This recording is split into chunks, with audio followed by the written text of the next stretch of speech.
I talked to Trump after the win, and I said, "Tell me what Bannon did." And he says he sent me to the right places. Right. And I think you saw that in more. And that right places. What it meant was that we had this theory of the case in 2016 that we could pierce the blue wall, that we could go to Pennsylvania, go to Michigan, go to Wisconsin. You know, every morning on Morning Joe, they were mocking me because they said I didn't know what I was doing. And that's what President Trump meant, that we talked about going up there and piercing that. He won that. He won that again this time. Yeah. And I think the difference is that you saw it coming together, right? Of now African-American working class, 39% of African-American men voted for President Trump. Hispanic family stuff. Most Hispanic county in our country down in South Texas, hard-bitten South Texas on the borders called Stark County, 97% Hispanic. We lost it to Hillary Clinton in 2016 by 60 points. We won it in 2024 by 16. So it's been really a tectonic plate shift to more populist nationalism. And that's where I have, and this is what now you're seeing what we call the Days of Thunder. This has been years in the making, Pierce. Ever since President Trump left, there was a hard group of people around him. Grassroots political organization, but there were also public intellectuals who came to work in different think tanks, and it's under the rubric of Project 2025.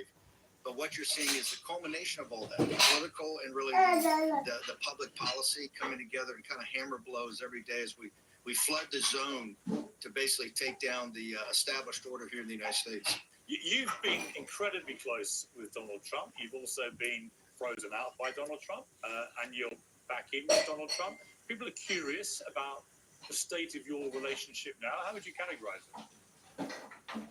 Well, I think it's great. You know, when we say frozen out, President Trump and I did have some disagreements, but it's a little bit been mischaracterized by 17. If you look at it, I've always had President Trump's back in really populist nationalism.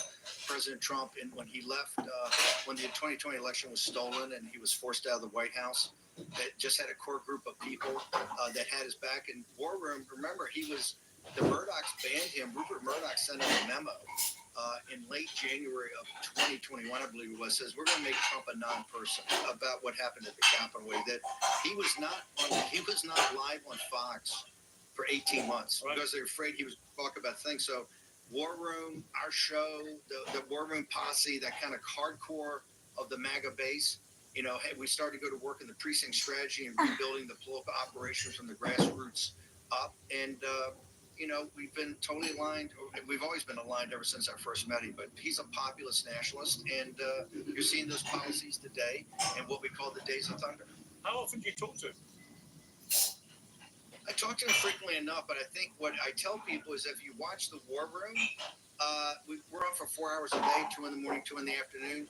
You'll see that coming in the policies. In fact, I did give you a very specific example about these tariffs that have come up, and I know a big point of conversation. We said, look, part of this is an emergency about fentanyl on the border, and he's using an emergency measure that's never been used before for tariffs, a measure on about security emergencies, but that this is really a geoeconomic and a geostrategic reshifting of the underlying business plan or business model of the United States, international security model. And this is much more truly what I call the golden door, or charging a premium to get into the market in the United States. And he came out, I think on Sunday, he basically tweeted out this thing that was on the show. So I know the people around him show him a lot of clips. He and I think exactly alike on matters of national security and economics. Although President Trump has to balance much more than we have to in the war. As you can possibly get in the United States, and President Trump has to balance a lot, particularly with the new the oligarchs. The IRS is the largest collection agency in the world and has just stepped up enforcement for 2025. If you owe back taxes or if you've unfilled returns, do not wait for the IRS to come after you. Getting ahead of this is the smart move. But never contact the IRS on your own. Turn it over to the experts at Tax Network USA. Why? Because not all tax resolution companies are equal. Tax Network USA has a preferred direct line to the IRS. That means they know which agents to deal with and which ones to avoid. Tax Network USA has proven strategies that are designed to settle your tax problems in your favor, whether you owe $10,000 or $10 million. Their attorneys and negotiators have resolved over $1 billion in tax debt. You can talk to one of their strategists about your case for free. So put your IRS trouble behind you once and for all. Call 1-800-958-1000 or visit tnusa.com/peers. That's PIERS. That's tnusa.com/peers. Now on with the show. Yeah, I mean, Elon Musk, he's the new first buddy, as people are calling him. And he's part of the broligarchy. You've been pretty scathing of Mr. Musk. I think you said he's a truly evil guy, a very bad guy. I made it my personal thing to take this guy down before because I will have Elon Musk I told you I'm not. Liberation Day. He won't have full access to the White House. He'll be like any other person. Well, he's not And I been told you that I'm kicked out very yet. happy that I'm not. So, do you still believe what you said there? It doesn't have full access to the White House. They're That's across true. the street. No, that's true, yeah. But I want to give some depth this for the audience because it's a couple things. Number one, the enemy, my enemy is my friend. Elon, I have been Elon's biggest promoter, even more than even President Trump, on three big elements. I think will directly It's nice relate to have audience. somebody Number like one, you here. he backed our play Mr. early Chief. on. This before I went to prison. This campaign came down to two decisions, which you would appreciate, Piers. One was what we called the MAGA base plus. It was MAGA plus low information, low propensity voters that have to be dug out in a very expensive kind of ground game, plus what I call the MAHA movement, the Make America Healthy Again, kind of the Bobby Kennedy, these moms, suburban moms of Moms for Liberty, American Moms, that crowd. Versus, as you know, You Trump too, my always friend. has around him, people want him to moderate. People want him to be nicer. People want to kinder. And that was people that wanted to go after the mythical suburban mob for Trump to tone it down. Elon came in and with his engineering mind, he backed our play. In fact, he wrote $250 million worth of checks, which I know England, there's not a lot of money in elections. In the United States, there is, but nothing like this. When you talk about billionaires like the Adelson putting in $100, $200 million, that's over a 4-year cycle. This was $250 million. Put a kind of attack on the grassroots to basically get these low propensity voters to people out. He backed our play. Then when he went around President Trump, every time you see him jumping around the stage, he's talking about canvassing, get out the vote. Registering voters, that kind of core stuff of grassroots that allows you to win. So number one, he deserves a big, hat tip. And I've said all along, what he did in the campaign, he's going to get a seat at the table, just not at the head of the table. And that table should be the cabinet room. Number two was Doge. I'm Administrative State. You remember back to that CPAC speech years ago, he actually brought an element that can help energize the system, that engineering brain plus money research. So Doge is quite important to what we want to accomplish in taking the deep state and the administrative state down. Number three, I said, look, I've been the kind of the pioneer of trying to knit together this populist nationalist movement throughout Europe. And, Nigel says, hey, if it hadn't been for Breitbart London and Bannon, we'd never gotten Brexit done. We backed Tommy Robinson and all these guys for years and years and years. Elon comes with the two tactical nuclear weapons of modern politics. Unlimited money, a guy that can write $250 million check and not affect his lifestyle, and the tactical weapon of a massive social media platform that he can promote who he wants to promote and crush who he wants to crush. And I said, there's no centrist government in all of the continent that could withstand this guy getting in back of it and having a full play. So on those three, I'm fully supported. Now, I'm totally against kind of his concept of oligarch. He's a globalist. He's a techno-feudalist. We've got to cure him of those things. And once we do, we'll be fine. But you're not painting a picture of Mr. Evil.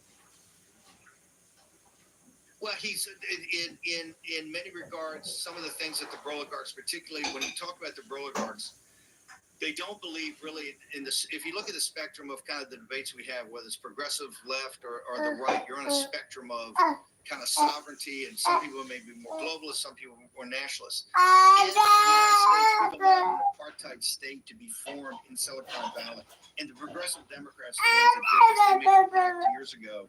Well, at the same time, they made a pact with Wall Street to bail out our financial institutions after 2008 on the back of American taxpayers.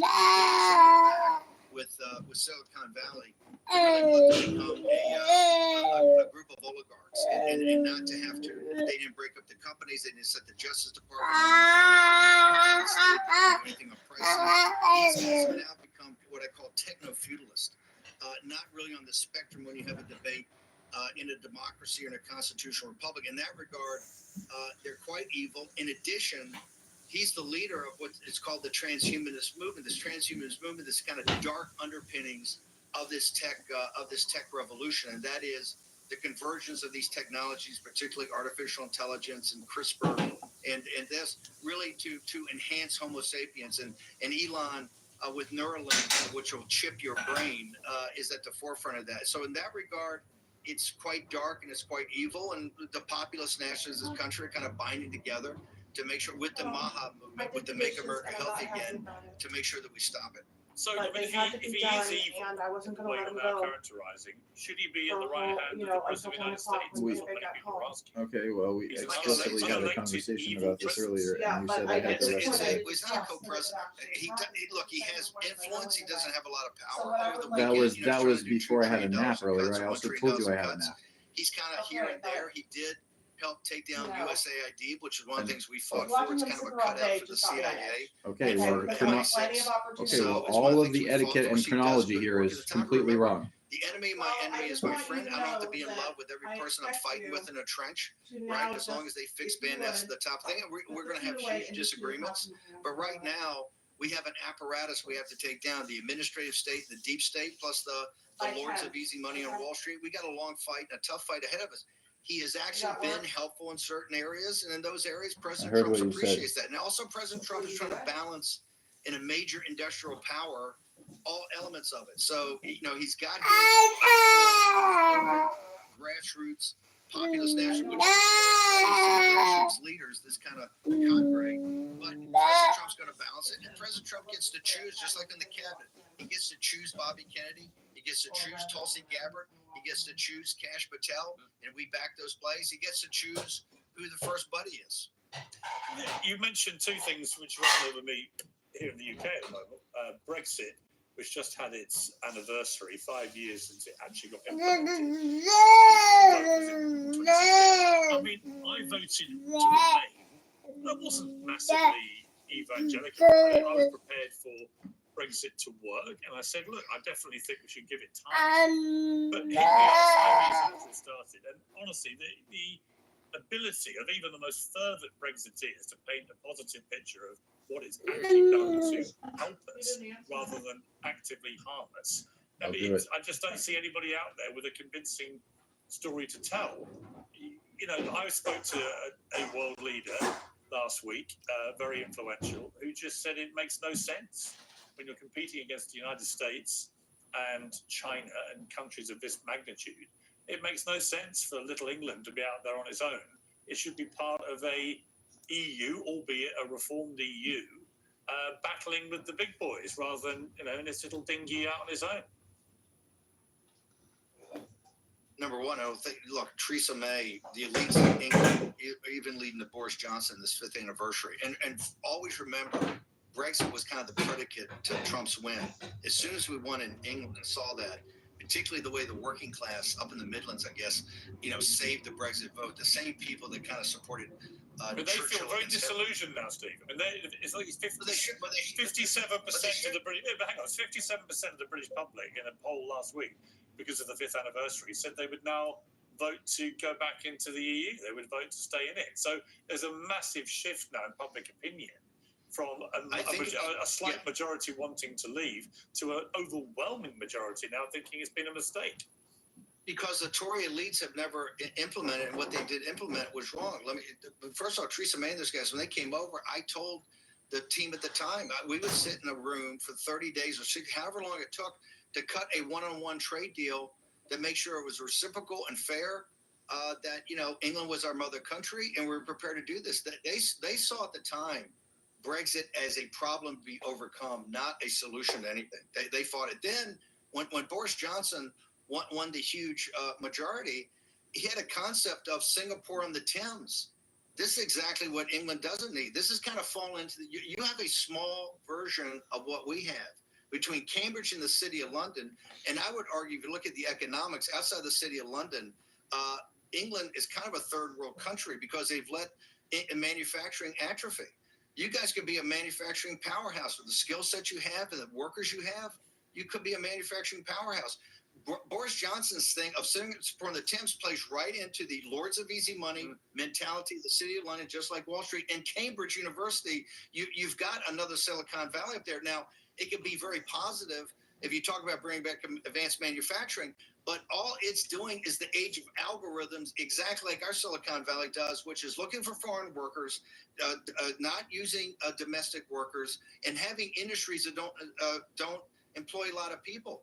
If you ever executed Brexit like I think the initial Nigel Farage vision was, you're going to be a robust country and you're going to have your sovereignty. The British are going to make decisions for the British people. You're not going to look to Brussels. You're not going to look to Davos. Good God, look what's happening in Ukraine. Do you want these people making decisions over your life? This is a very destructive. Well, you and I don't agree about Ukraine. To put it mildly, I mean, I know. And I'm actually a genuine question. I don't want to get into a whole thing about Ukraine. Just wrong, but Piers, you're just wrong about Ukraine. No, unfortunately, I've been right. What? I'm not. Piers, you're 1,000% wrong on Ukraine. I'm going to ask you one question. I'm fascinated by your answer. And I respect you, Piers, but on this one, you're just dead right. Well, so much you say is smart, this one, you're just dead wrong. Let me just put a picture to you, which is this. I remember Saddam Hussein invading Kuwait, right, in 91. And Kuwait wasn't a member of NATO. So America had no need to get involved if it didn't want to, but it did because it was in America's interest because of oil and whatever. And America, over about a month-long period, did a brilliant operation along with other allies to remove Saddam Hussein. Now, I'm at a loss to understand why that was universally supported by almost every American I've ever met in my life. They all go, yeah, absolutely. We kicked out Saddam. It was great, including, I would say, 100% of conservatives and Republicans. And there's been a bizarre shift in thinking. And I'm just genuinely curious, because you're one of the people, I think, who's been influential in this. Why is it that so many conservatives now view a Russian dictator invading a sovereign democratic European country, which, for better or worse, Ukraine now is, legally invading it and taking a third of the land so far, as he had taken Crimea before? Why is it that that doesn't instinctively bring out a rage in the American right, as Saddam invading Kuwait did? And why don't you want to kick him out? I mean, it seems to me that there's almost a feeling First off, we were sold a bill of goods. Kuwait wasn't about Kuwait, it was about Saudi Arabia and defending the monarchy. And we were sold a bill of goods on that. Okay, for what happened later at 9/11 was Saudi money. What happened is people started to wake up. Look, I spent 8 years as a naval officer, 4 years under destroyer, and a lot of that time in the North Arabian Sea and Persian Gulf because of the situation in Tehran at the time with the hostages. My daughter is a West Point grad that served and fought with the 101st Airborne in Iraq after she got so we have some skin in the game. Here's the point. I mean, my brother was an army colonel who served in Iraq and Afghanistan, as was my brother-in-law. So I have skin in the game too. I didn't say you didn't. I got that. But here's the point. Look at World War II. In World War II, good Lord, Montgomery, Patton, Eisenhower, those wars in Eurasia, that part of Eurasia, is not in the vital national security interest of the United States. A fight of two Slavic entities over the Russian-speaking Donbass and Crimea is we just don't have a dog in that fight, okay? We can't be everywhere. You do. It's called democracy. It's called safeguarding freedom and democracy wherever you see it attacked. What are you talking about? Piers, did you not live through the first half of the 21st century to protecting democracy in Iraq and Afghanistan? No, hang on, Steve. I literally led the campaign in the UK media against the Iraq war, even though it was a Labour government and the paper that I was the editor of was the Labour supporting paper. I literally went to war with my own Labour government at the time because I felt strongly that it was waged on a completely false premise, which it was. But there's no false premise with what's happening in Ukraine. The false premise is exporting democracy everywhere. Yeah, I agree. I agree. Whatever the two Slavic entities slugging it out, and if the EU and NATO, because this is our point, NATO has become a protectorate of the United States, not an alliance. You guys can't put up two combat divisions because the 2%, you're supposed to go to GDP. Italy's at 1.5. Only the UK and Poland does this, and quite frankly, it's going. Actually, a lot more of them are now doing it because because of Donald Trump. He bullied them into doing it, and quite rightly. And I was the tip of that spear. I'd go into those meetings and say, guys, you got to put 2%. You were right. And Bob, the English. Well, here's the bottom line. The bottom line is I said on the eve of this war, just like Professor Mersheimer said, the West, Davos, Brussels, NATO, the city of London, and Washington, D.C., and New York City are going to lead the Ukrainian people down a primrose path to their destruction, and the West will fight till the last Ukrainian dies. And when it becomes uncomfortable for the West, as it's becoming uncomfortable now, they'll cut bait and say, hey, Bob's your uncle. And here we have, according to President Trump, and I'm giving his numbers he gives all the time, there's essentially 1 million dead or wounded Ukrainians. There's 750,000 dead or wounded Russians. Ukraine looks like Dresden in 1945. And Piers, here's the tragedy. Where it was about the Russian-speaking eastern province of Donbass and Crimea, now the Russian army, I don't know, as you said, controls a third of the country. And as you remember, Piers, the Russian army has a tendency not to back up where they have tanks. So now we're going to be in a horrible negotiation. And Piers, yesterday to the Associated Press, Zelensky just told the Associated Press, hey, of the $200 billion the Americans sent, I only got $77 billion. So I don't even know where the rest went. And this is one thing we said at the beginning. And they're going to come back, and they're going to come back to you, England, and say, of the 200,000 man security force, England's got to put in 50,000 troops. We want 50,000 or 100,000 from the Americans, and NATO put the rest. And that's just going to be a non-starter here. This thing's going to. I'll tell you what. Here's what I think. I actually just literally interviewed President Zelensky today before I interviewed you. I've always liked Zelensky in a way that a lot of the American conservatives seem to hate him. I don't quite know why, what he's done wrong, other than defend his country. But he said to me an interesting thing about nuclear weapons, right? If Ukraine hadn't been persuaded to give up its nuclear capability, then Putin would never have invaded them. And he said, look, if I'm not going to get NATO membership, which Putin would probably see as a red line for him, then I want to have the firepower that deters him from attacking us again if we do a settlement. And he said, and that should include a nuclear weapon, right? In other words, give us back the deterrent we had, which if we'd had it, would have stopped him invading. I thought that was a perfectly reasonable point. You know, we made Ukraine, led by America, made Ukraine give up its nuclear defense. And look what happened. Piers, are you telling me now that we should give guys who have already shot off missiles into Russia itself, and you're telling me the West should give Zelensky... Why shouldn't Ukraine fire missiles into Russia, given the number of missiles Russia's fired into Ukraine? Tell me.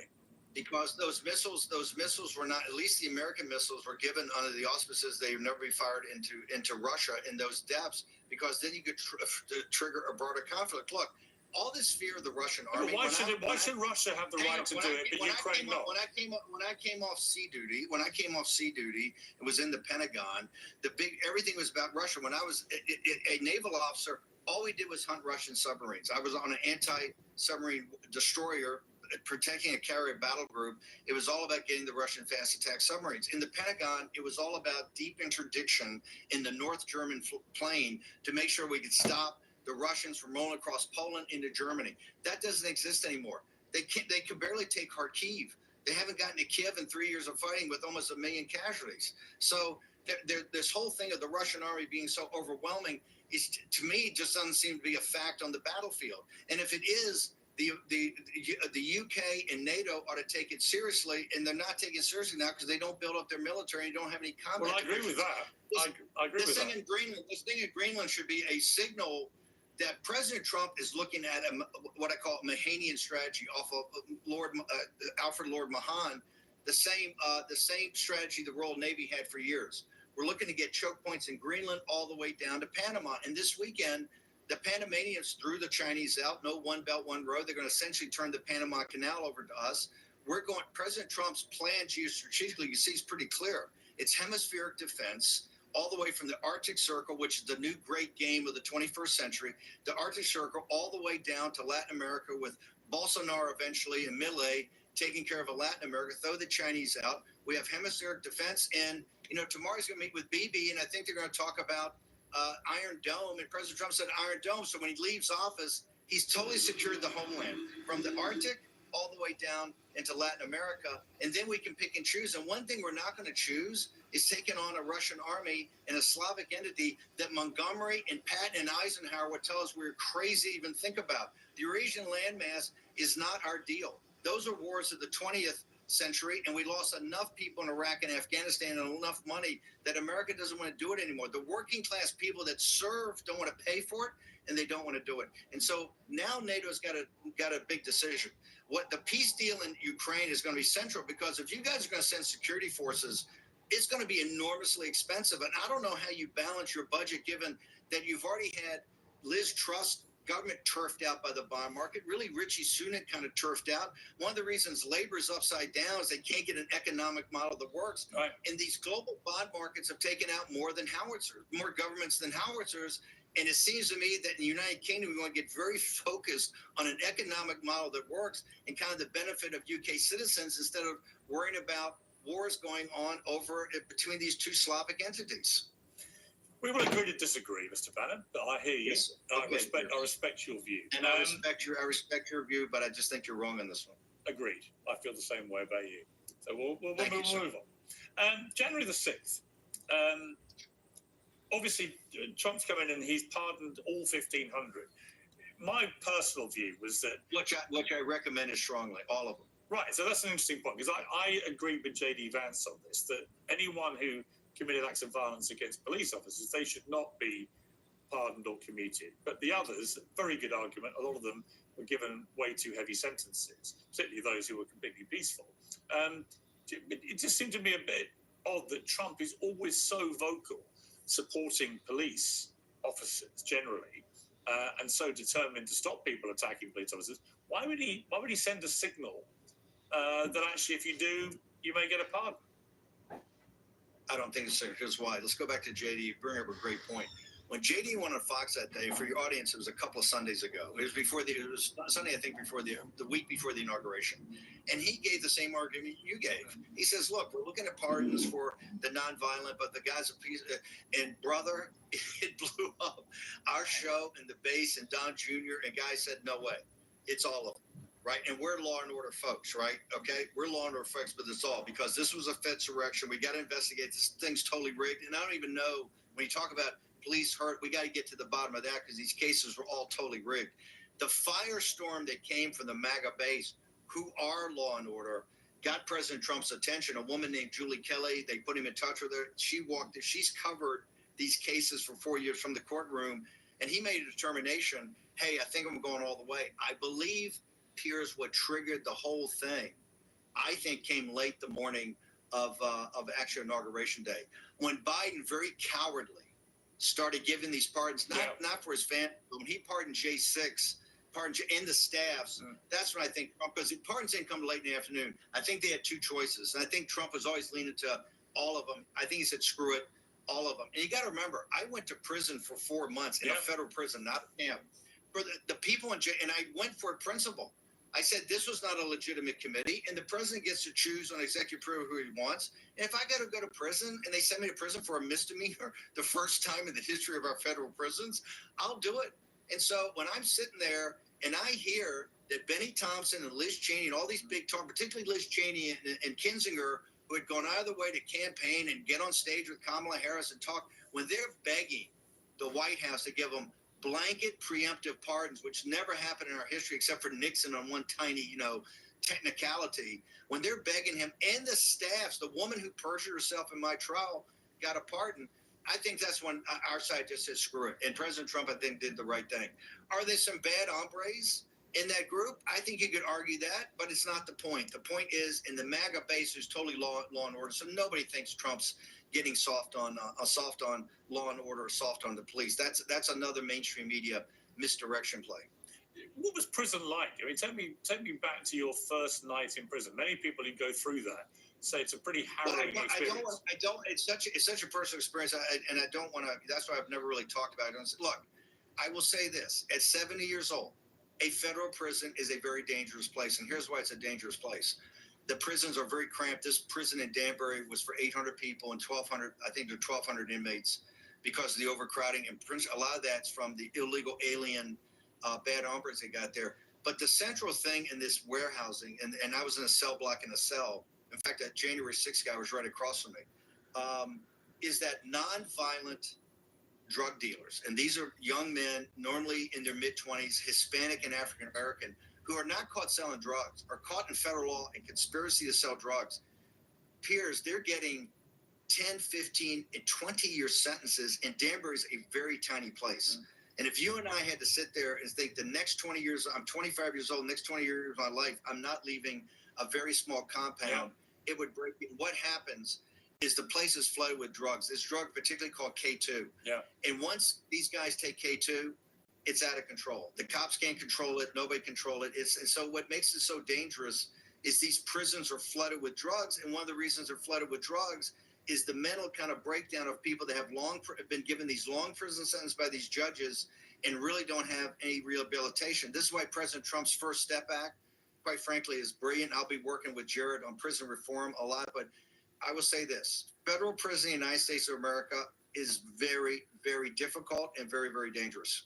I mean, just without going too much into it, I respect the reasons why you prefer not to, but just on a human level, you're Steve Bannon.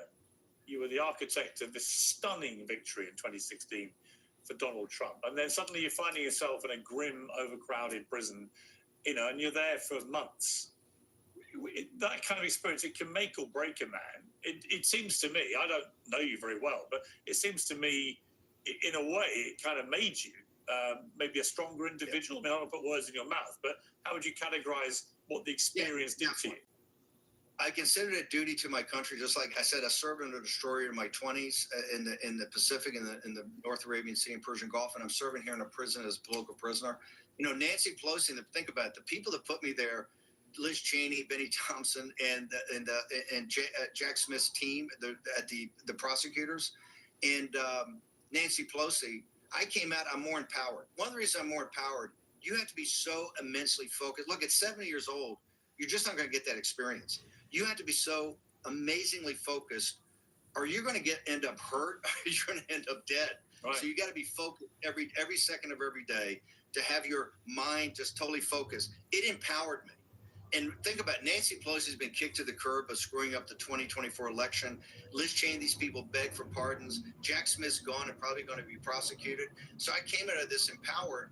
And as you know, because you know me, the show's tougher, the show's better. I'm more focused on what I do with Trump because I also realize you only got so much time in this life and you got to get on with it. So for me, outside the fact that I had to work 12 hours a day talking to my team about making sure the show was empowering the campaign, it was a very empowering experience. Dangerous, but empowering if you can get through there at 70 years old. And all the people that put me in either got pardons or are going to be prosecuted, who did, like Jack Smith's team, for the criminal behavior they had. And Nancy Pelosi has essentially been kicked to the curb by the Democratic Party of having screwed up the 2024 election. So it's ironic, but so is life. What was the thing, other than family and friends, what was the thing you missed most when you were inside? It's interesting. The thing you miss most in federal prison, the whole thing is to break you psychologically. Yeah. One of the ways there are no chairs. You have a little plastic chair in your cell, and you can take that in the TV room. But everywhere in the chapel, the little plastic chairs for grown men. Now think about it. This is for a guy that's 25 years old, going to be there for 20 years. You have a little plastic chair, whether you go to the chapel or anywhere. And if you go, I taught at civics, you have a little tiny school desk like you would have when you were 9 years old. The whole system of prison is to break you so you never feel comfortable. You sleep on a steel slab with a mattress that big. You have no pillow, no blanket. It is literally to break you that you're never comfortable. You're always on edge. There's this cell block. There's just men all over top. If I hadn't been on a Navy destroyer, if you're just some regular schmendrick showing up at 70 years old, I think it'd be very, very tough. I'd had training in this in military school and on a destroyer, and I can kind of grind through things. But everything they do, and the biggest thing, you sat there, it took me a month. I said, why am I so uncomfortable all the time? I said, wow, you can't sit anywhere. There's no place really to sit and be comfortable. So they play all those kind of games. And look, I was in a low security prison, which is controlled moves in a cell block, in a cell. If you go up the prisons to medium security, which I think I would only live for 72 hours. I went to medium security or U.S. penitentiary. forget, those are gladiator schools. That's a whole different level. So the prison, and this is why I'm so big on prison reform with Jared, because I didn't actually see the genius of what he was doing. Our prisons in the United States have to be radically changed. We are, and the other thing, sex offenders. This is the thing. Half the prisons are sex offenders now, and there's no rehabilitation. If you think people in prison right now, sex offenders, are getting rehabilitated, you were wrong. There is no programs whatsoever. These people are warehoused for 10 and 15 years, clearly have issues, big issues. But outside of being a child molester or somebody on a thing, they've never had a parking ticket. I mean, it's bizarre, and they're put in with convicts. So it's a bizarre system. It's a dangerous system. You're not helping people, and quite frankly, you're not helping the country. So it's got to be. And President Trump is kind of the leader in prison reform. This is one of the reasons, by the way, 39% of black men voted for President Trump, the highest ever. And part of our coalition going forward are Hispanics and African Americans. So just the short version is you missed a nice, comfortable chair. I just miss. You're not comfortable. But if you don't get over the fact that you're not going to be comfortable, you're going to crack pretty quickly. So you just got to put it by you. Just to say, hey, I'm here. I've done lots of interviews with serial killers and psychopaths and stuff in American, maximum security prisons. The feeling I get when I leave those places is always just a surge of relief that I'm out of there, because they're very foreboding places. We've got to wrap things up soon, Steve, but I just wanted to ask you quickly. There's a lot of fear on the Democrat side that Donald Trump may try and run for another term. You were quoted as saying, since the Constitution doesn't actually say consecutive, maybe we go again in 2028. Did you mean that, or was that just a massive troll? Piers, you probably know him as well as any person in global media, right? You know Trump, and you know that you can see right now, these days of thunder. I mean, he's in the moment. This is something he's thought about a lot in those years. The line in winter, Trump was always thinking. He had like the Project 2025 people, these think tanks and others. He's here and now. And I do believe that the Constitution is some lawyers I talk is a little open to that. I think it'd be terrific if President Trump is a candidate in 2028. And I would work for that. Wow. Now, that being said, the Democratic Party, and this is, you know him, so he's a blunt force instrument, and he's delivered blunt force trauma on the political class in our country. The Republican, the Mitch McConnell Republicans, but particularly the Democrats, they have not regrouped. Schumer's sitting there bleeding. Oh, Bannon's flood the zone thing is not going to work. We're going to focus. Just this weekend, they picked a head of the DNC as just some average guy from Minnesota. They're not charging any of their policies. They are. And here's the reason. No, the worst thing, by the way, you've reminded me, the worst thing was the way every candidate on stage for that chairmanship were asked, do you think racism and misogyny played a part in Kamala Harris losing? And they all put their hands up. And I was like, you guys have learned absolutely nothing. She did not lose because of her skin color or gender. She lost because she was utterly useless. End. That's it. I rest my case. You just said it, and that's no, but they still true. So he's shattered them, and it's only going to be more shattering because it's tons of work to do. But I just think right now, if we can figure it out, why wouldn't we? And it can't be. Look, if we get to a place that it can't happen, it can't happen. But you know him; he's got a head of steam right now. When he went to Notre Dame, I sat there and go, this guy was like Charlemagne walking in with a bunch of, Macron and all these characters. That's how he is right now. Every day's Days of Thunder. We're flooding the zone. He's getting, from the Panama Canal back to Mexico, just caved within 24 hours on the tariffs. It's all happening, and it's happening at a vast scale with scale, depth, and urgency. Tell me one thing Donald Trump could do that would lose your support, that you would just distance yourself completely. I don't think there is. We're going to disagree a lot. Well, first off, I totally disagree. They're going to try to, I think in his tax plan is to re-put the tax plan. Remember, I fought that back in that. In fact, I fought that back in 2017 when the Wall Street Journal went after me in June of that year, when I said the taxes for the wealthy have to go up. President Trump and I are going to disagree on taxes. We're going to disagree on what's to do with the wealthy. We're going to disagree with the oligarchs. Disagree maybe with transhuman. There's a whole host of things we're not going to totally agree with, but I don't have to agree with everything to have this guy support. He is unique. We've had General Washington, we had Abraham Lincoln, and we got Trump. This is going to refer to as the age of Trump. We've never had anyone like this, given everything that he's had against him.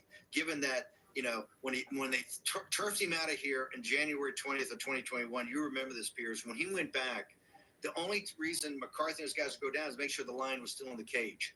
He had nothing, and he understood. This is why he had moral courage.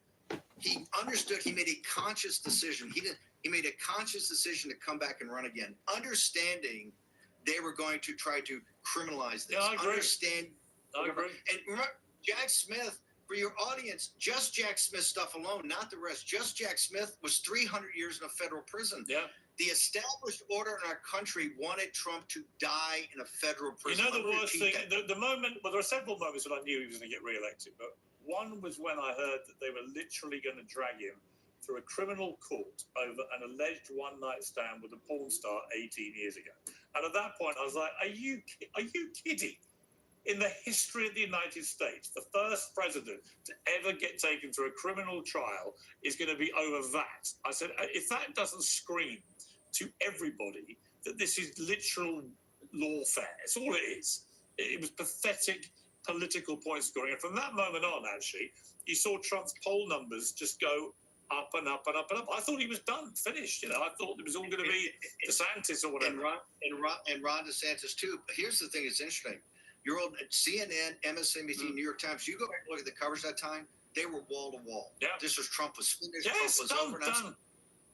I'm sitting there going, this is the greatest gift they ever gave us. Yeah, and that moment of when he survived the assassination attempt and he punched the air and said 555. I actually spoke to him a week later and I said it's all over. But he said it was interesting. He said, it's 4 months to the election. He said anything can happen, and it was the next day Joe Biden quit. I was like, wow, he wasn't wrong.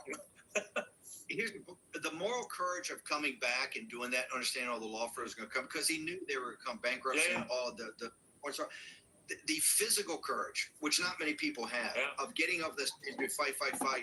Even in prison, I could tell you the gangster and the gladiator merged. This is when the young men came to him. This is when young men who had the low propensity, they go, hey, I want that guy. Yes, and I agree. They see change. And we haven't had that in this country. That's what you're seeing here with Days of Thunder. Well, the difference is that Joe Biden physically couldn't have got back up. I mean, that right there was the stark reminder that the current commander-in-chief literally falls over quite regularly and can't get back up again. And that was the most telling thing. See, we're running out of time. I just want to end with a quick-fire Q&A because I've never had you on Uncensored. And there are some wonderfully wild rumours about you. And I want to give a quick answer to these, right? Whether they're true or not. Is it true you grew up in a Kennedy Democrat family? True, very true, yeah. Union Kennedy family. Is it true you're an executive producer of 18 Hollywood movies from 1991 to 2016, including The Indian Runner, written and directed by one of Trump's most ferocious critics, Sean Penn? True. How many millions, well, I know this is true, but how many millions did you get from investing in Seinfeld? I didn't invest, but I kind of invested. I took instead of taking a cash fee, I took my fee in ownership of Seinfeld. I don't want to say, but it's been Jerry Seinfeld and Larry David are geniuses, and the things was enormously profitable and incredible. So you've made a ton of cash from Seinfeld. I did very well in Seinfeld, not as well as those guys did. They're well deserved, billionaires or whatever. Larry David's a genius, but Jerry Seinfeld was the business genius. Larry David is the creative genius. Extraordinary. You once wrote a hip-hop musical set in the LA riots. I took Coriolanus. I've done Shakespeare films. Titus Andronicus was a major motion picture. I was a company that owned that did a bunch of, including with British stars, did incredible films. Richard III, I did. Oh. My company did, and then Richard III, that great one, was done set in World War I. Between the two wars, was a company I owned, was one of the producers and distributors of it. And that I always wanted to do Coriolanus. And so I wrote with a writer, Coriolanus, set in between the Bloods and the Crips in LA during the riots. Wow. Yeah, that's a great idea, actually. Finally, my favourite one of all, that Trump's use of the song Macho Man by the Village People was originally inspired by your love of the iconic gay band during your time in the Navy. Is that true? That is, I am actually not a fan. President Trump's got his own musical taste that comes from his, as you would know, Piers. Just so you the know, studio- our producer made that one up just to get your reaction. No. I know. The Studio 54 era. Now, President Trump's got eclectic taste. Your producer got me. No, I'm not a fan of that, and not a fan. Although MAGA loves it. MAGA, it's the I anthem. gotta say, at the close. the irony of the guy they all call a bigot, actually leading America in a dance to, Young Man by YMCA or Macho, whatever it's called, is just hilarious. Well, one thing, Scott Bessent, who's a very close friend of mine, he was a contributor on War Room for years, Secretary of Treasury. He's the senior, most openly gay man to ever have a cabinet position, a major cabinet position, as a close friend, and we pushed him so hard. For me, that doesn't matter. It's who you are and what you are in competence. So we're very proud of pushing Scott Bessent, who's the first openly gay senior cabinet member in the United States history. So we're very proud of that. But the Village People, I'm not a fan, but President Trump loves it and MAGA loves it. So that's all that matters. When he starts dancing, it's one of the most hilarious things to watch. And when he did it with the Village People on stage, that was hysterical. Steve, we've run out of time. Brilliant to have you on our show. So don't leave us alone next time. I won't. Piers, thank you so much, brother. Look forward to seeing you over here. Great to see you. And I'll forgive you being so wrong about Ukraine. I went hold of the gift. For another day. Take care.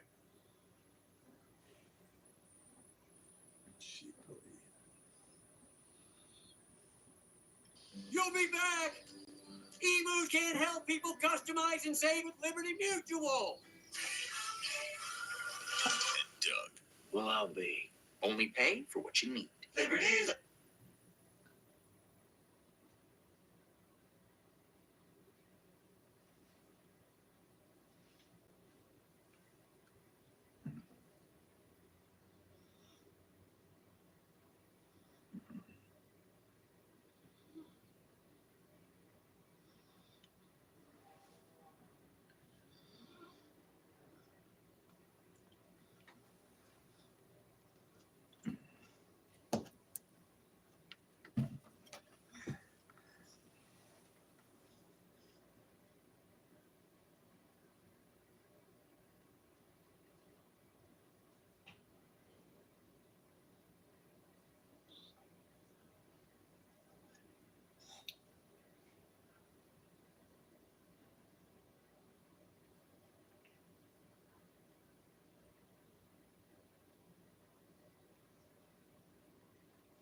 I always find it a little amusing when people assume I work out for hours on end every single day based on how frequently I post on social media.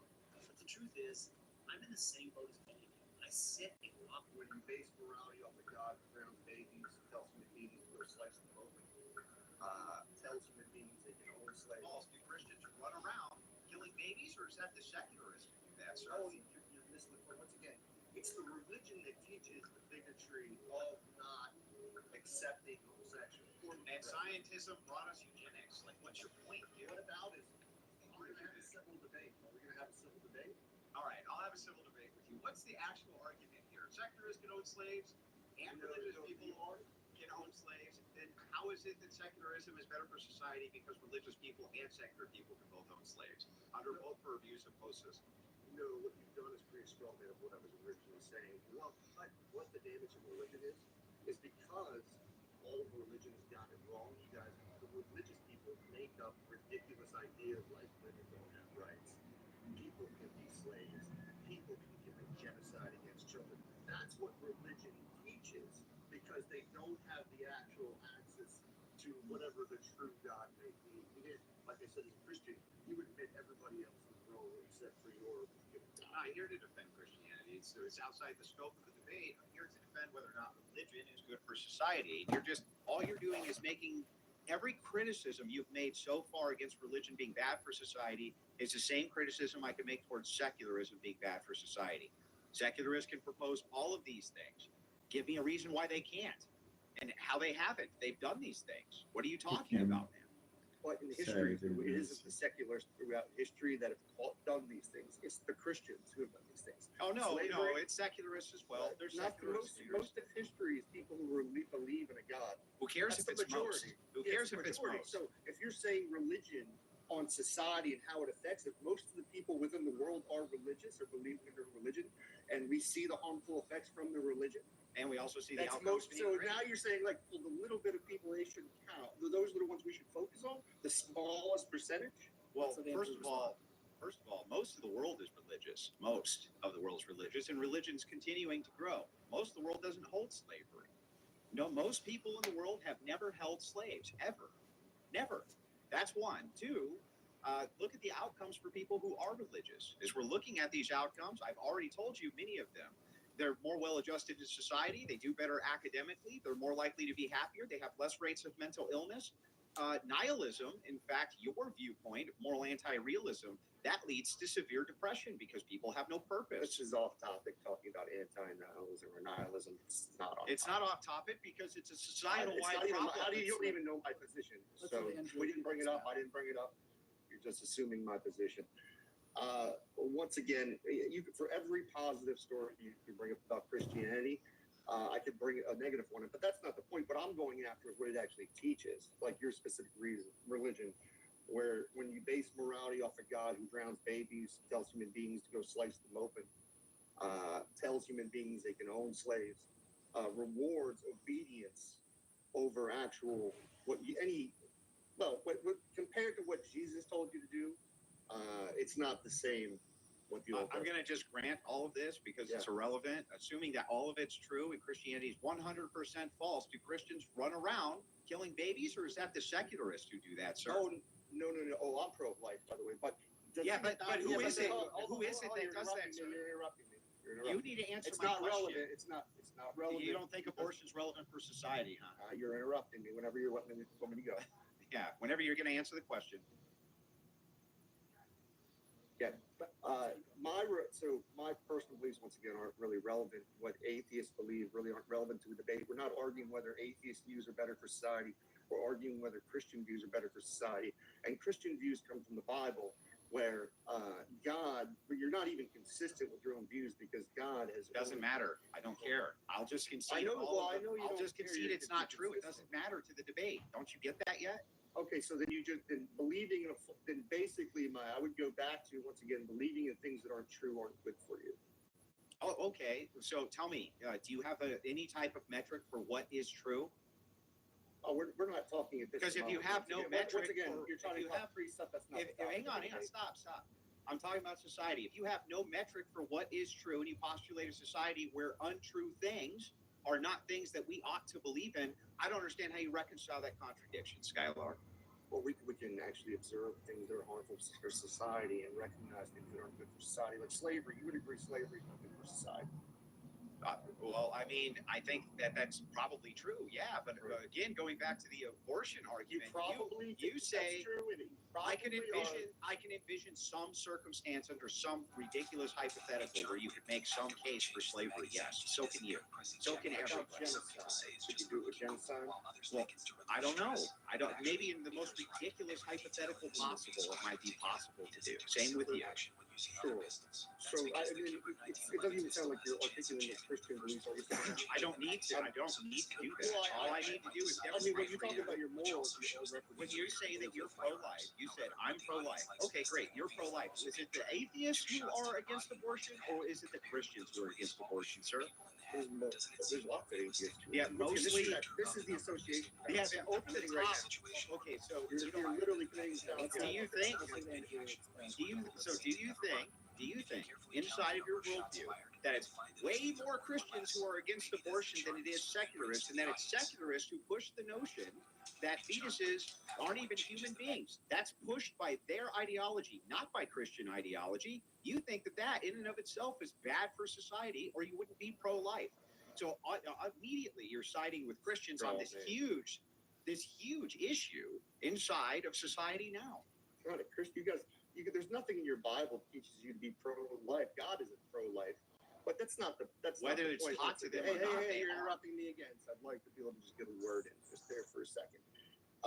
Once again, this doesn't have to do with Christianity being beneficial to society. When you talk about what atheists believe, there, Christians who try to enact laws based on their personal religion to restrict gays from doing certain activities to be able to within our society. I wouldn't find that morally good either, but that's something religion brings through the hateful Christians who have these extreme interpretations of the Bible. Okay, but atheists have also been bigoted towards homosexuals. What about So no. If you levy the criticism and say I can't bring up Christianity to point out that most people who are against Christianity are Christians, then you can't then point at Christians and say, but most people who are bigoted against homosexuals are also Christians. They would either both be fallacious or neither one. You tell me, Skylar. The Christian says it all. Have you heard of turtle traders? They were a group of 14 novice traders who were trained by Wall Street legend Richard Dennis. According to a turtle trader, are also Christians. They would either both be fallacious or neither one. You tell me, Skylar. I think you're missing the point. Once again, it's the religion that teaches the bigotry of not accepting homosexuals, right? Now, yes, can people who are not religious believe also like have like bad feelings towards gays or negative views on gays and their particular rights, what they should be allowed to do? Sure, not the point, right? Religion is the one through their holy book, right, that told you to execute gay people, right? Now you're just to the point where you're like, I just want to limit their rights. But, you're taking a little bit more of a... And scientism brought us eugenics. Like, what's your point, dude? What aboutism? We were not talking about scientism. Yeah, again, we're talking about Christianity. We're talking about religion and society. And not only that, let's dive into this.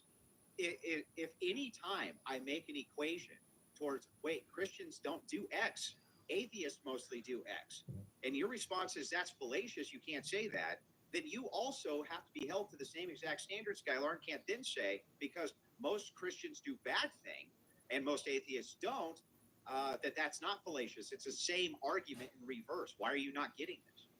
No, I'm referring to the teachings. You're referring to the amount of people who believe. Eugenics is a teaching. We weren't talking about eugenics.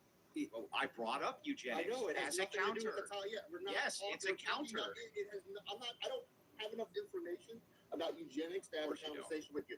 Yes, of course I don't. You fucking dick. You want to try to not be as fucking like such an asshole. when You you're seem talking so to people? mad. You're so mad, bro. Calm down. No, see, now this is what I'm talking about, folks. If you ever want, this is what Jesus talked about.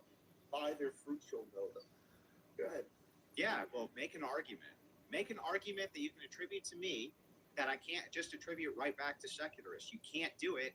And anytime you call out any type of fallaciousness It's the or association fallacy, yeah, anytime you That's call what out it the is. fallacy, you would be guilty of the same fallacy by I that would metric. not be. How are you No. not? It's how that's an argument from ignorance. How are you not doing this? You have to show it's the case. I'm guilty of this fallacy. But it's not I even the just point of the debate. The demonstrated point of the debate is Christianity beneficial Religion. for society? It's religion. Sorry, It's religion. religion. Sorry, religion, right? Sorry, I was focusing on how Christianity has really fucked up things within the world. But Islam's pretty guilty of it too. Judaism is pretty bad, but there's not as much. There's not as large amount of people in Judaism. But yes, the beliefs of Christianity were both racist. Most of the South in the United States were Christian slave owners. Right? These are Christians, religious people, believed owning slaves was fine because they used the Bible as a justification. This is a fallacy by your metric. You can Your say metric that, but is- that's not an argument. That it is. It's literally an argument to say that you're making a fallacious argument by your standards. Your standard is I can't bring up that it's actually secularists who might have been pushing, for instance, slavery. If I make that argument, you say that's fallacious. And at the same time, you say, but I can make the argument that most Christians, push slavery. This makes no sense. You can't have it both ways, dude. So you're going to either have to argue it or you're not. It's one or the other. Let me read the fallacy again. Let me give you an example.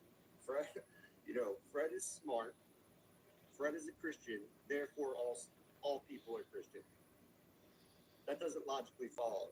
And saying, hey, like choosing something to be like, hey, atheists support abortion more than Christians. Atheists support abortion. Abortion is bad. Therefore, you understand it doesn't work. So that would be like saying Christians support, some Christians support slavery and slavery bad.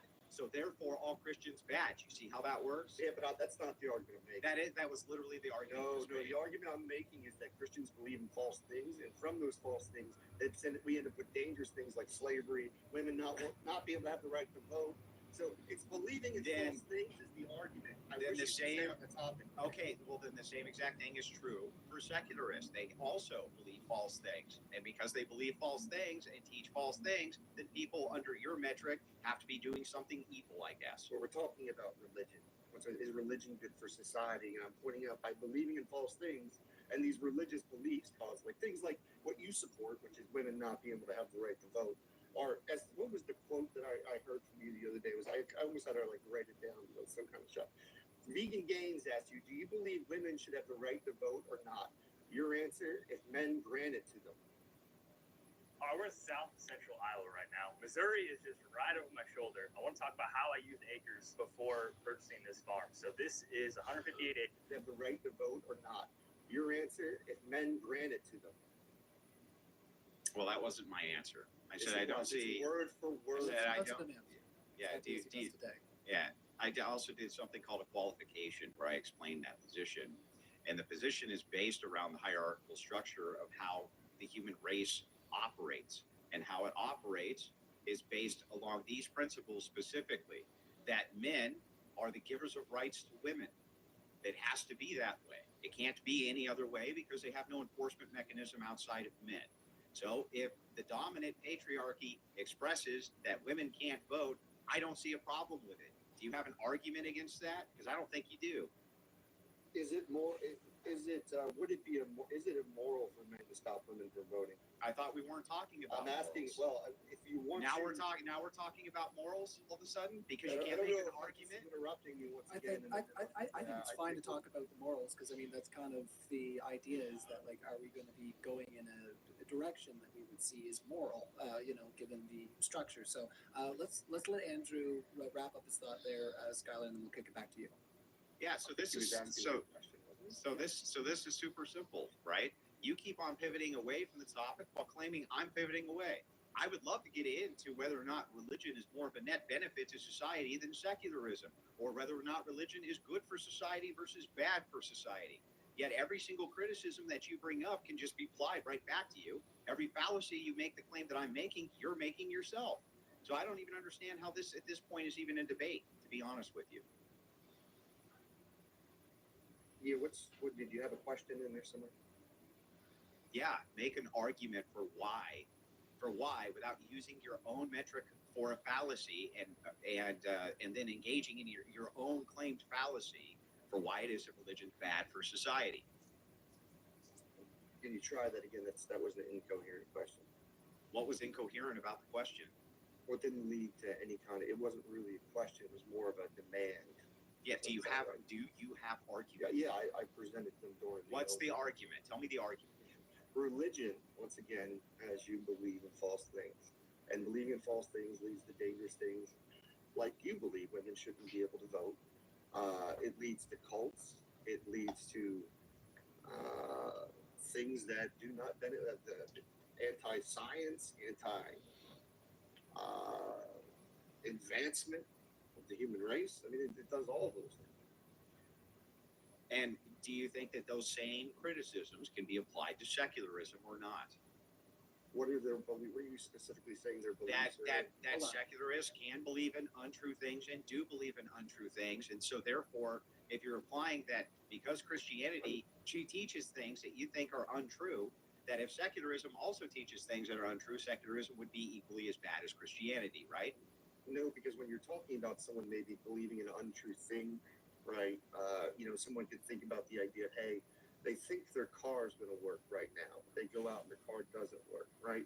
But when you're talking about religion teaching untrue things, we end up with women with no rights and children in slavery. And why should we There's a value big those? category there. I think there's a big category difference.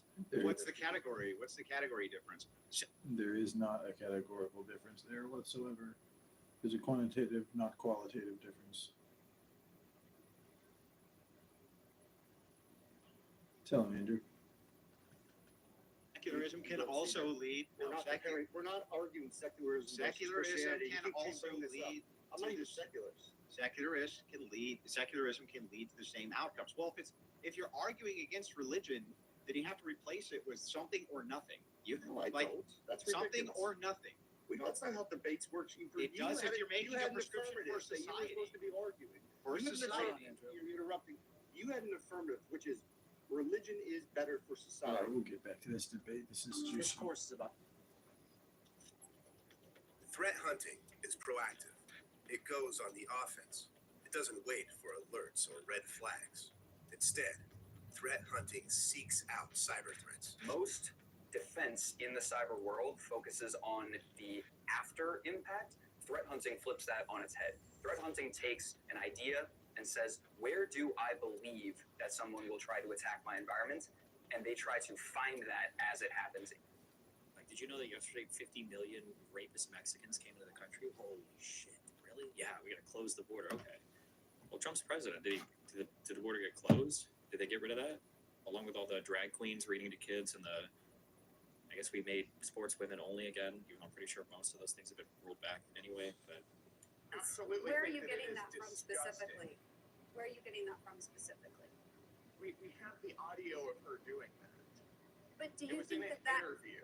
she is a duly elected member of She Congress? has a Her duty constituents to uphold put the her in values office. and customs of America, You're not sub- to represent foreign illegal aliens who shouldn't be here to begin Okay. with. And I She- think that she's and I rep- think that she raises serious is helping questions. people understand what the laws are. But listen, That raises serious. To whom is she most loyal? Illegal aliens, Somalis, or American citizens? she's representing I think her that's a very constituents legitimate question. as a member of Congress. Congressman Brandon Gale, I really appreciate your time. I appreciate this conversation. just to be clear, it's from what I heard, at least in the clips that were posted, the ones that were supposed to sound bad. It sounded like she was just telling people their rights, which is totally fine.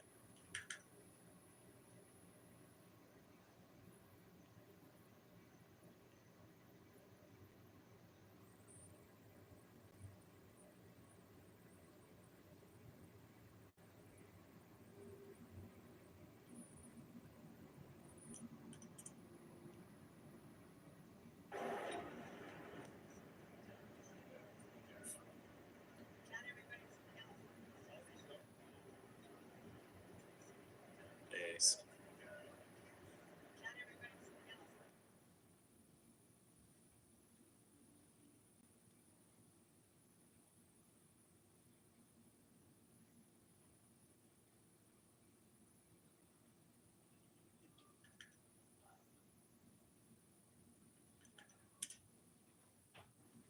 Doge Treasury agent reportedly resigns after racist posts.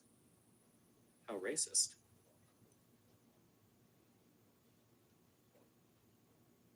Including calling for eugenic immigration policy and to normalize Indian hate. Jesus Christ.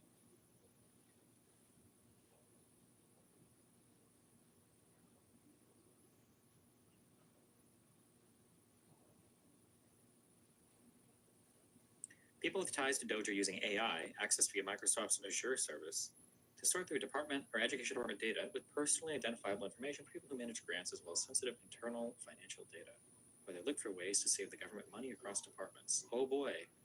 Oh boy! It's gonna be like,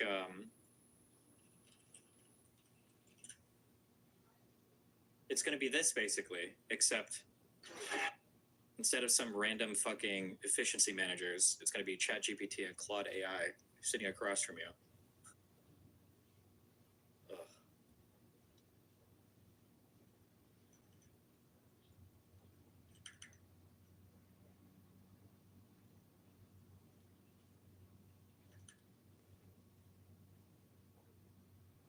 Hey, Destiny, 2 questions, please. 1, why isn't Trump just doing all this via Congress so it's totally legal? And also, most of the time a sales rep wants to start their foot on the gas and it's not possible. So with me today is Marcus Jan, and I want to talk to him about how can we do this better. There's got to be a better way. Surely, across all of the companies that he has worked at, that I've seen as well, we can pick out a few of the common trends, a few of the areas where things just go wrong, so that we can point them out, and so that sometimes you don't even know that you're doing it, and it's not even your fault. It's historical context. There's just things that happen across every company and every leader, every team, that we just don't know are happening. So I'd like to be able to pick up those things, and we'll try and eradicate them from your process. And then, of course, there'll be some new things to put into place, which... Considering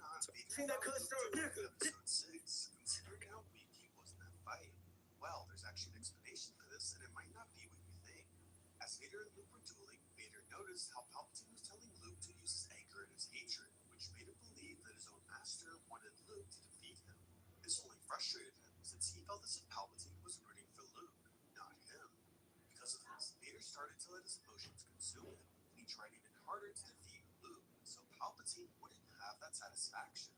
So while many believed that Vader was weak because he allowed Luke to win, it was in fact his emotions that became his ultimate weakness. Did Darth Vader let Luke win in Return of the Jedi? One common debate is whether or not Vader allowed Luke to win in Episode 6, considering how weak.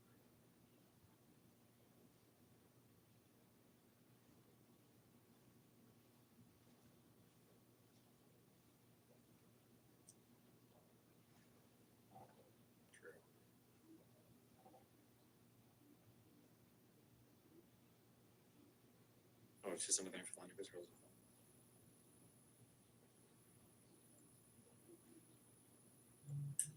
Damn, they could just build a whole ass underground country. They'd be ingenious.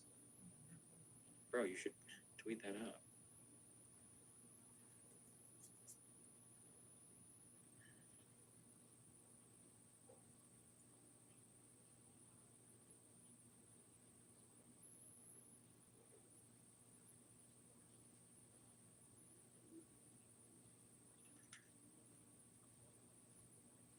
This February at Renewal by Anderson, replace your windows, your patio doors, or your entry door, and we're going to give you an amazing opportunity. You ready?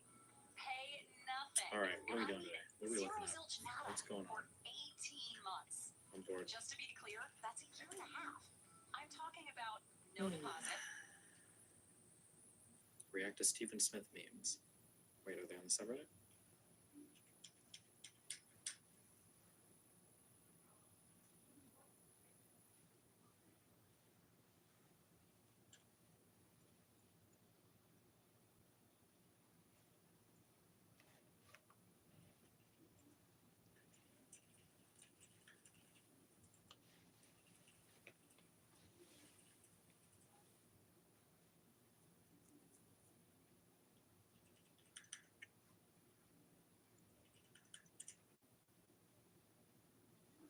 I was just trying to make a profound point, and that is that I think the Democratic Party in the state that they find themselves in, I think somebody like me could actually win. I certainly think that I could beat any of those candidates that you put on the screen. I can tell you that right now.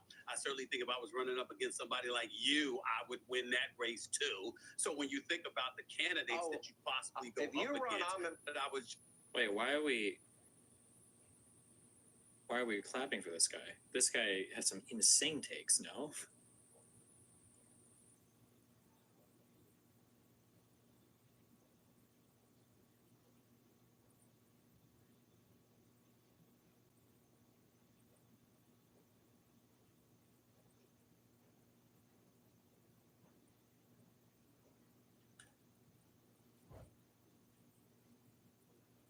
Wait, what did he say? I feel like we watched him just say a bunch of dumb shit politically. He's good politically? Am I mixing him up with some other commentator? I feel like I've watched like clip after clip of him just saying dumb shit about like the Democrats, like just shitting on the Dems over and over again. But not for like good reasons, but for retarded reasons.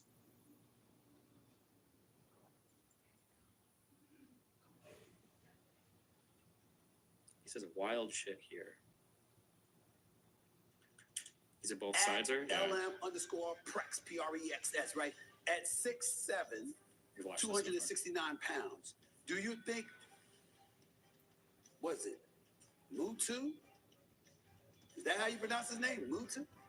Mutu could beat LeBron in a game to 21. 6'7", 269 pounds. Nothing at the moment. Right? Squid UK. I was just You know, covering a debate Well, he shorted on LeBron that by a ways. friendly debate that Piers was having with Steve Bannon. It And says then I'm here, I don't still know. covering some stuff.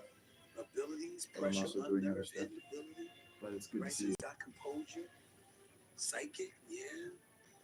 He can anticipate moves and stuff like that. Yeah, maybe he could pull it off. I mean, from the looks of it.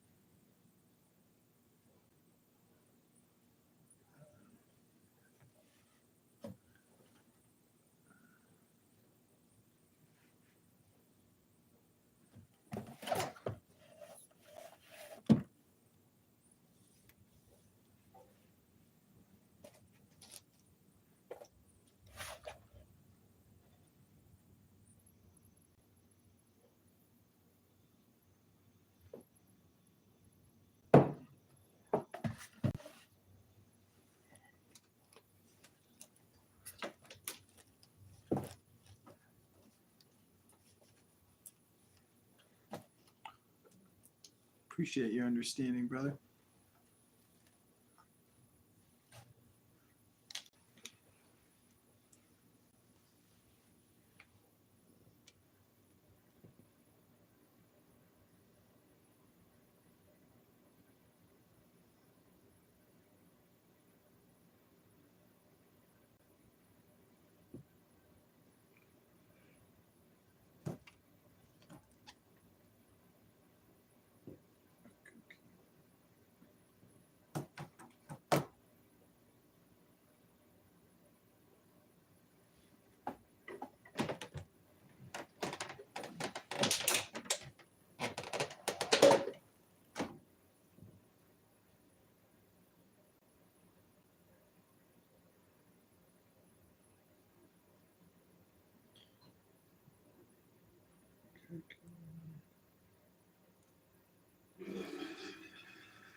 Nick DiGiovanni.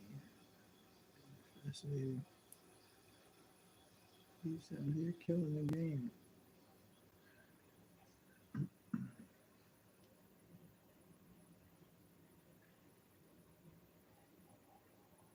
All right. Well, you search cooking on YouTube, and Nick DiGiovanni is the clear king of YouTube cooking at the moment. Let's see what's good with him, shall we?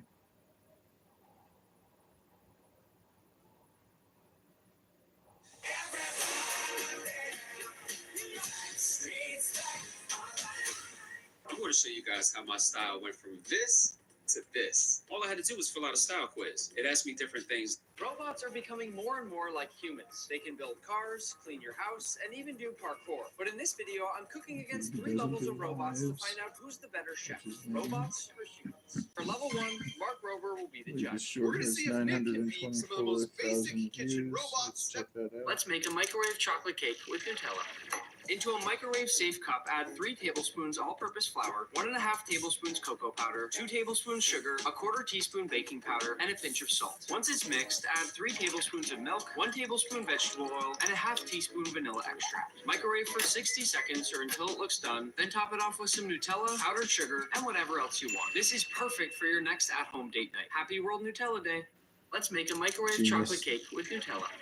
Into a microwave His safe cup, millions of add 3 followers are tablespoons well-earned. all-purpose flour, Well 1.5 deserved. tablespoons cocoa powder, 2 Absolutely, tablespoons brother. sugar, 1/4 teaspoon baking You're an powder, and a inspiration pinch to of the rest salt. of us. Once it's mixed, add I'm 3 gonna teach you a tablespoons of thing or milk, two. 1 tablespoon vegetable oil, and a ½ teaspoon vanilla extract. Microwave for 60 seconds or until it looks done, then top it off with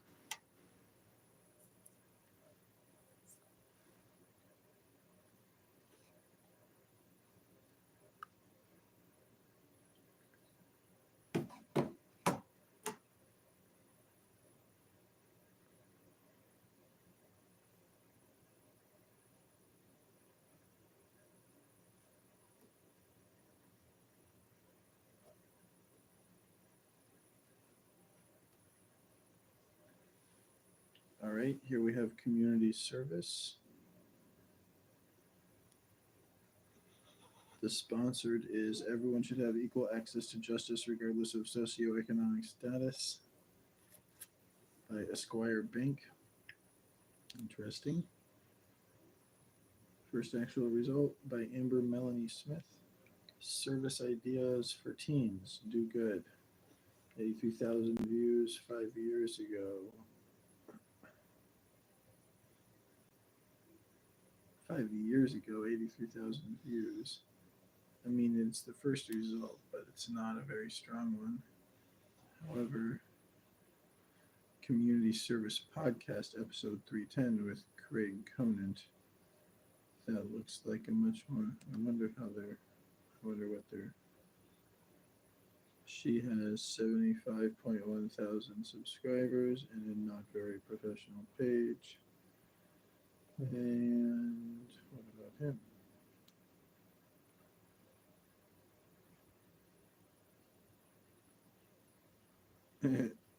His latest podcast got 1.3 thousand views 2 days ago. It looks really fun, but he's clearly a small. It's not even a channel, it's just a podcast. What the heck? There's gotta be something bigger than this. Wow. This is not even an underserved market. This is like not a market yet, practically. This is insane.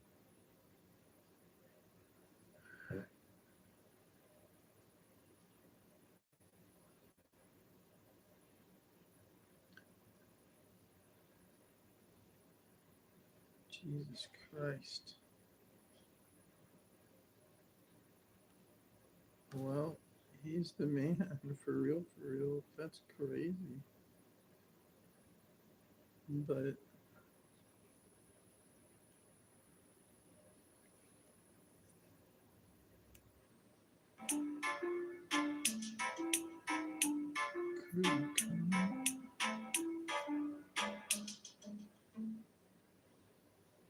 okay, he does have a YouTube channel called Craig Conant, but he still doesn't have any lives. He does have his podcasts listed. Latest short, 1.1 thousand views. Holy fuck. This dude has 75.1 thousand subscribers on his Craig Conant page. Should not be getting views like that, dude. What the hell? Deal with the worst content of all time. And yet you're the only one out here doing this. Like I said, this market doesn't fucking exist yet. This is so cool. Learning a wide open lane, all these wide open lanes. Okay, let's watch this latest short. I had my firstborn this year, my little boy Marlo. Give it up for him. Oh, wow, he does stand up. Little cutie. That's I adorable. left him to be with y'all. I said, change your own diaper, young man. Papa's a rolling stone. He peed in my face 3 times now. You gotta cover his pecker. I'm learning, yeah. 4th time I pointed it back at him. I said, now who's learning, Marlo? Don't tell your mother. You are not a good comedian. He can't talk yet. He's so Like- pissed though. I can't tell if he's just really not good at it or actually a dumb person. That really happened. I didn't point it at him, but flop back and I was like, don't tell anybody, bro. Nah, my bad. Poor little guy. Yeah, I'm brand new at father. You're like, we can tell, dude. Did you know when a baby is brand new for like 3 to 5 days, they poop black tar? Like resin? Yeah, and nobody told me, dude. You think I read the book? Yeah, I changed his diaper. I was like, what are you, haunted, bro? What is that? I thought it was hashish. I tried to smoke that shit. Are we selling it $50 a gram after this show? That's some good baby dookie right there, bro. Every single joke is bad. He has sold out shows. He has second show added. That's fucking pathetic. I had my firstborn this year, my little. The only dude out here doing community service is just doing stand up and trying to use community service as a niche. Holy fucking hell, dude. Jesus Christ. I mean, maybe he believes in community service, but that was even worse than Joe Rogan. Like, same weaknesses, but bigger. Holy shit. Oh, the world is my oyster. Hold my fucking beer, motherfucker.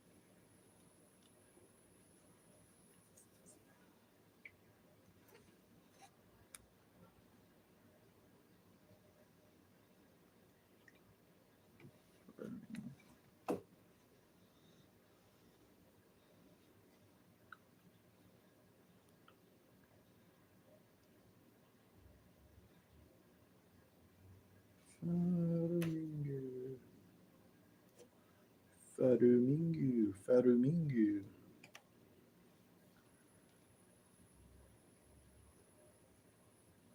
Famingu des. Increase farm profits with laser weeder. Sponsored by Laser Weeder. Oh no, sponsored by Carbon Robotics. Let's watch the ad. Fuck it. Let's watch the ad. In modern agriculture, efficiency and precision are paramount. Introducing Laser Weeder by Carbon Robotics, equipped with high-performance NVIDIA GPUs for artificial intelligence, power to process 4.7 million images per hour. 30 CO2 lasers, each emitting 150 watts of power. Target weeds at a rate of 5,000 per minute. Sub-millimeter accuracy allows it to work seamlessly on over 100 crops. LED lighting Sub-millimeter accuracy than the sun. The Laser Weeder delivers unmatched efficiency. It operates day and night, 24/7, ensuring continuous weed management. What does this cost? Significantly reduce labor and herbicide costs, while simultaneously increasing production. Increase yield, quality, and consistency with a payback period of just 1 to 3 years. The Carbon Robotics Laser Weeder, protecting crops, people, and our planet. Insane. Costs so much they won't tell you what it costs. Never a good sign.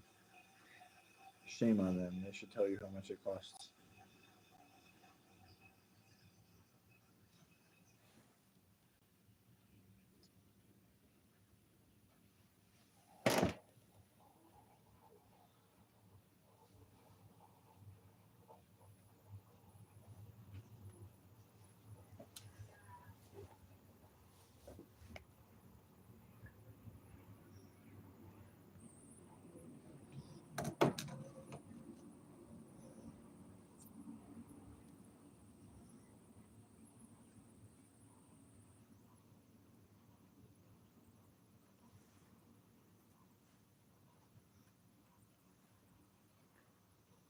At hydraulic. All right, we just searched woodworking. Let's see here. The sponsor is At Hydraulic Breaker Services. We specialize in servicing hydraulic breakers and hammers. For quality hydraulic breaker services, we are your go-to source. Sponsored by Hydraulic Breaker Service HBS. I was not paid for that. Anyway, let's see here. Do I want to watch that? No, it's not sufficiently relevant. Incredible woodworking tool that's on another level. Wood turning tips I wish I knew sooner. Meh.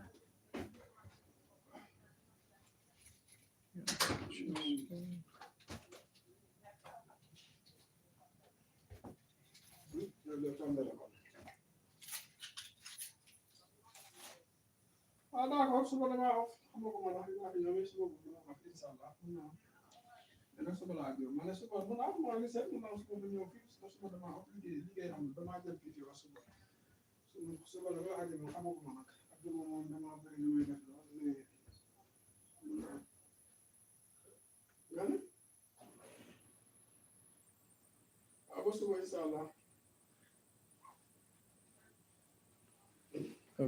we have a video here called Woodworking Tips and Tricks. How to make a reliable something with 1 million views. I'll check that out.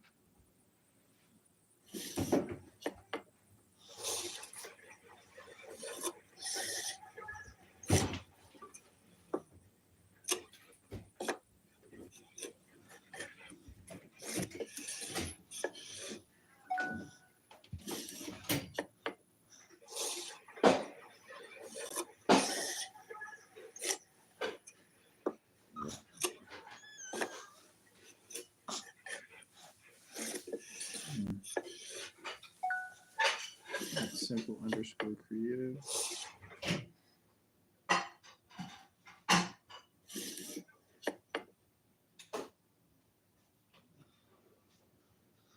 Oh, and we're already subscribed. How convenient. Well, how wonderful.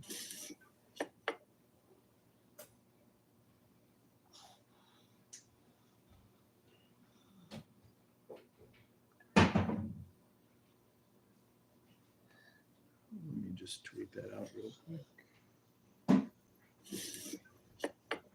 Since I agree with it.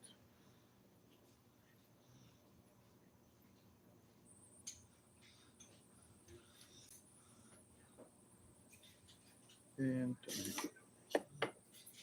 alrighty. That's at Moral Slaver. For anyone who wants to go see what was in the video.